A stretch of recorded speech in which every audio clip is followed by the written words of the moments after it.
पुराने जमाने से ही जब भी इंसान ने रात के आसमान की ओर देखा है, एक चेहरा हमेशा उसके सामने चमकता रहा है। वो है चांद का चेहरा। चांद कभी प्रेम का प्रतीक बना, कभी ईश्वर का रूप और कभी एक ऐसा राज जो हमेशा इंसान को अपनी ओर खींचता रहा। पर सवाल यह है कि चांद का अध्ययन यानी मून स्टडी की शुरुआत कब और क्यों हुई। आज के इस वीडियो में हम चलेंगे एक सफर पर, पुरानी सभ्यताओं से लेकर रॉकेट युग तक, और देखेंगे इंसान की नजर से चांद की कहानी। प्राचीन सभ्यताएं।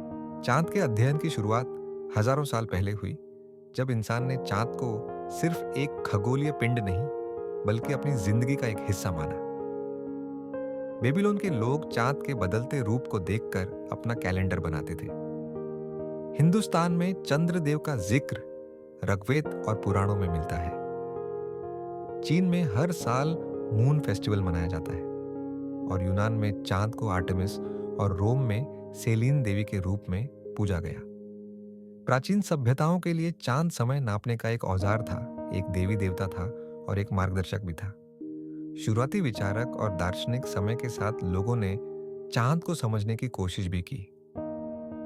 यूनानी दार्शनिक एरिस्टाकस ने पहली बार अंदाजा लगाया कि चांद और पृथ्वी के बीच कितनी दूरी हो सकती है। भारत के महान गणितज्ञ आर्यभट्ट ने 5वीं सदी में बताया कि चांद की अपनी कोई रोशनी नहीं होती, बल्कि वह सूरज की रोशनी को दर्शाता है। ये सोच अपने समय से बहुत आगे थी और इसी ने चांद के अध्ययन को एक नई दिशा दी। दूरबीन का युग गैलीलियो 1609। चांद का असली वैज्ञानिक अध्ययन 1609 में शुरू हुआ, जब गैलीलियो गैलीली ने अपनी दूरबीन को चांद की ओर घुमाया। उन्होंने देखा कि चांद कोई चिकना गोला नहीं, बल्कि एक अलग दुनिया है जिसमें पहाड़ा है, घाटियां हैं और गड्ढे हैं।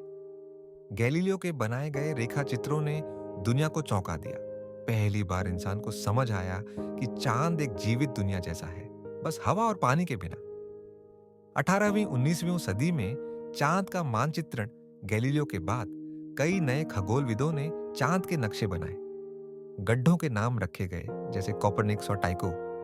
वैज्ञानिकों ने सोचना शुरू किया, क्या चांद पर कभी जीवन रहा होगा? क्या वहां पानी हो सकता है? ये सवाल इंसान के मन में और भी गहरे होते गए।